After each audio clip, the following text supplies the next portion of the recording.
Welcome back to SnowRunner, guys, and of course, welcome to a brand new roleplay episode on the Highway Holland map. Now, at the moment, we are chilling out in my driveway. I have decided to pick myself up a house nearby to town, nearby to the garage, and nearby to the trailer store. Now, currently, this is my collection chilling out in my driveway right now, but I decided to go for a house that had a good amount of driveway space because at the moment, I have an F450, which is heavily modified. I have my Chevy 3500 tow rig, and of course, I have my C8.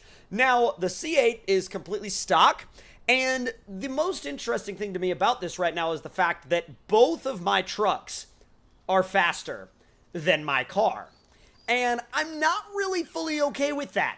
So what we're going to be doing is we're actually going to be towing the C8 down to the garage. We're going to be getting it worked on a little bit, and then we're going to be taking it out on the highway for some highway runs, and we're going to see if we can keep it on the highway for an entire high-speed run from one end of the highway to the other, because the guys down at the shop said they could get 1,600 horsepower out of this thing if I left it there long enough. So we'll see, and let's go grab a trailer. All right, let's fire this thing up. Roars right to life, and we'll go ahead and get on out of the driveway and head down to the trailer store. It's really nice living right here in front of the town. Super, super convenient. The only thing is, bringing that trailer back up here might be a little bit of a task, but, you know, hey, I even have a little bit of a rock crawling feature right in my front yard, so I can't complain about that. Live right down here off the main road. We got the trailer store right across the street. We got some other stores down there. Got the food mart, got the hotel right down there, just in case we ever, you know, would need it, unless we run out of space at the main house, I guess.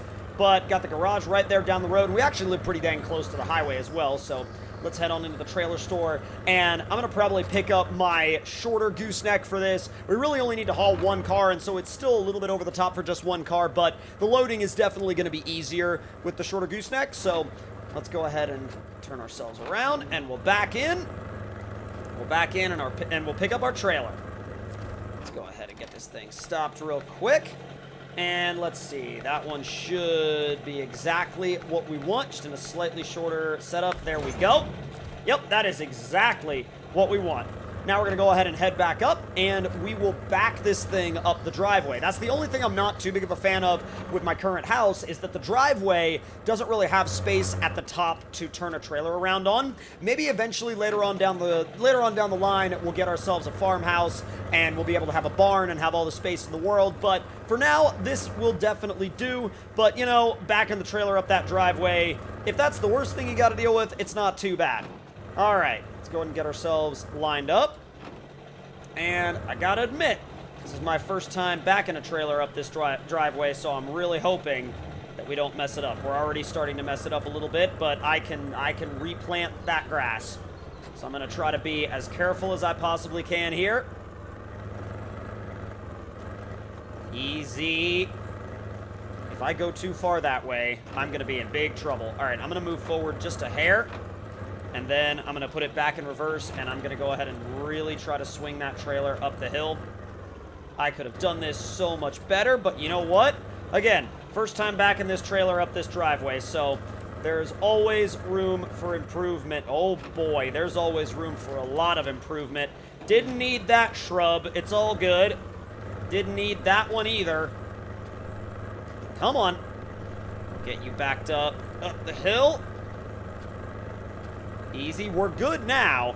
It's just that first 90-degree turn's a little bit iffy if you mess it up on the first go. I'm trying to be preemptive about how I set this trailer up. There we go. Trying to get it at least to where the trailer is fairly flat.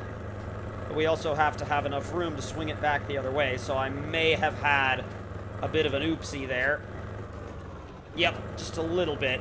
All right, we'll bring this thing back down. And still go ahead and turn into it.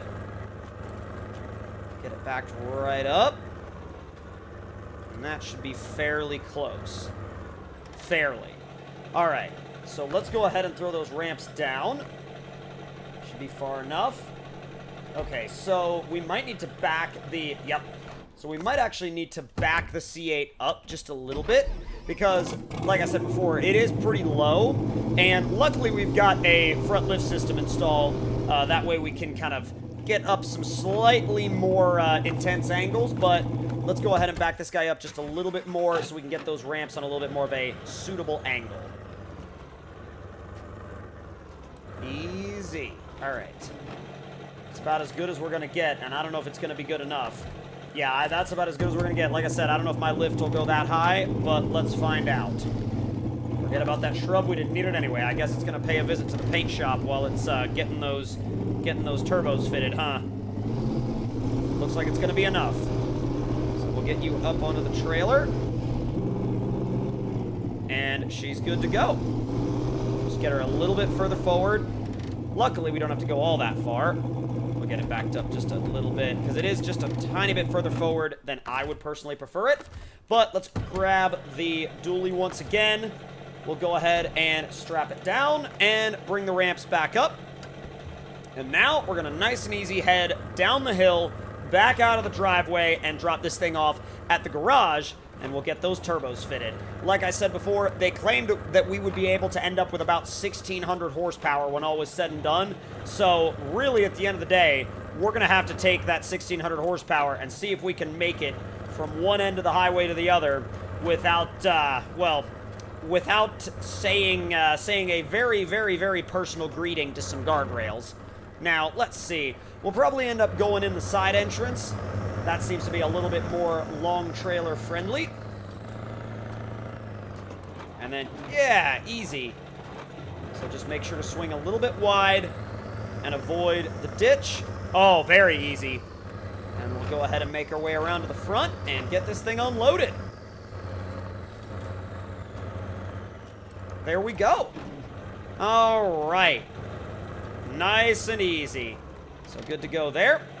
And we're going to go ahead and bring those ramps down, unpack it, and shut this thing down, and swap over to the C8. And when we see this thing again, it should have right around 1,600 horsepower.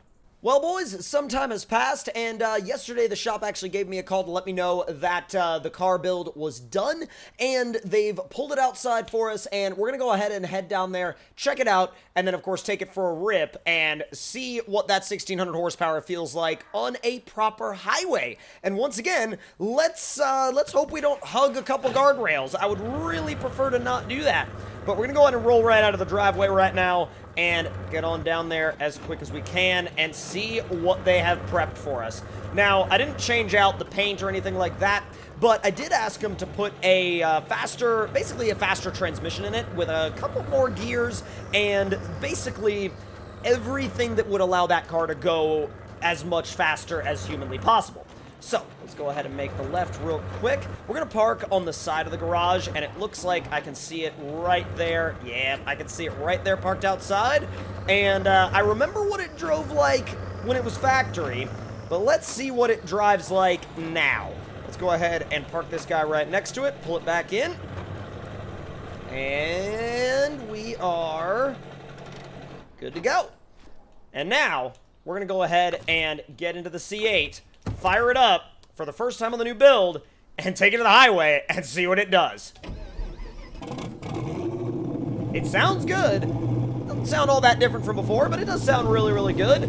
Let's go ahead and get into it and just see. Oh, all right. Well, it picks up a lot better than it did before, that's for sure. All right, let's make sure nobody's coming, and send it. Whoop. Oh my god, it kicks the rear out on pavement so easily. Holy crap. Oh my. Whoa, what are you doing? You can stay, like, on the road. That would be lovely. Alright. So let's go ahead and head down this on-ramp real quick without, you know, destroying the front lip or side skirts or rear bumper. And let's go ahead and properly get into it. Okay. Oh, God, it's quick. All right. Ooh! Oh, boy. Turn? I'd rather not guardrail it right off the bat. Oh! Holy smokes! Yeah! Well, that's about a foot away from said guardrail. Let's trying to be very careful to not let that happen. Let's see how it launches. All right, let's see. 3, 2, 1, go. Yeah, it launches pretty well, I would say. Oh, boy. Oh, God. You could, like, stay away from said wall. That would be amazing. Oh, the highway narrows right here. Bit of dirt there, but that's fine. Not gonna worry about that. Come on, pick up speed again. Thank you. Oh, no. No, no, no, no, no, no. You know, it's funny because we seem to keep stopping at about a 90-degree angle. Like, that seems to be about how this thing does. All right, let me see if I can just stay flat out in automatic mode. There's 7th gear. I'm gonna try and keep it out of said guardrails. That's really close to the guardrails. Stop it. Ow. All right, that's a little bit of a scratch. Just a little bit. Just a little bit. Once again, attempting to try to... I gotta say, these asphalt physics are a little weird, a little wonky. There are some things that happen from time to time that are not the car's fault at all, that just kind of make you scratch your head and go, why the heck did that happen? Holy smokes. Oh boy. Dude, we gotta bring my buddy Diesel out here and see about some proper roll racing in one of his builds. Oh God. The car does get into this weird back and forth motion sometimes, which jeez, took a chunk of the asphalt out of there that time. But yeah, the car does get into this weird back and forth motion sometimes that is definitely, like, very strange, and it's almost like the game does not want you to pull out of that motion until you end up slowing way back down again. But let's go ahead and turn around. It does do those 180s pretty dang well, though. It does them great. Will it pick up off the ground on that? No, what? I wasn't even touching the guardrail. What are you talking about? It's like, oh, you've hit the guardrail. And I'm like, no, I haven't. Why would I hit the guardrail? That was not part of the plan whatsoever. But, okay, so I'll tell you something. On this particular highway, 1,600 horsepower is definitely, quite the handful. And you can also tell right off the bat that this particular surface wasn't really designed for 1,600 horsepower vehicles, but it was more designed for vehicles that were traveling at about, you know, like 50 miles an hour and not a lot more than that. And this thing also has about enough torque to probably pull that tree out of the ground, or, well, I guess... theoretically, not in practice, but you get the gist of the idea. But if you guys enjoyed this video, make sure to let me know your thoughts and opinions on this roleplay in the comment section down below. And if you're new around here and would like to see more, make sure you click that subscribe button and turn those notifications on. And I will see you guys next time.